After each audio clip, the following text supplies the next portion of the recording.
எம்ஜிஆர் அவர்கள் மறைவிற்கு பிறகு அதிமுக இரு பிளவுகளாக இருந்த ஜ.ஜே என 2 அணிகளும் 1989ஆம் ஆண்டு பிப்ரவரி மாதம் 7ஆம் தேதி ஒன்று சேர்ந்தது. 8ஆம் தேதியே இரட்டை இலை சின்னம் அதிமுக வசம் வருகிறது.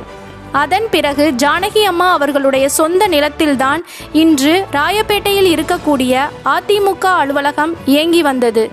அதன் பிறகு புரட்சித் தலைவி அம்மா அவர்களின் மறைவிற்கு பிறகு கழகத்தின் ஒருங்கிணைப்பாளர் ஐயா OPS அவர்களும் இணை ஒருங்கிணைப்பாளர் எடப்பாடி பழனிசாமி அவர்களும் பொறுப்பு ஏற்று இருந்த சூழ்நிலையில் அதிமுக அலுவலகத்திற்கு பெயர் வைக்க முடிவு செய்து எம்ஜிஆர் மாளிகை என்றும் உள்ளே உள்ள 2 தளங்களில் ஒரு தளத்தில் ஜானகி அம்மா அவர்களின் பெயரும் மற்றொரு தளத்தில் புரட்சித் தலைவி அம்மா அவர்களின் பெயரும் வைக்க கழகத்தின் ஒருங்கிணைப்பாளர் ஐயா OPS அவர்கள் கூறியிருந்தார்கள்.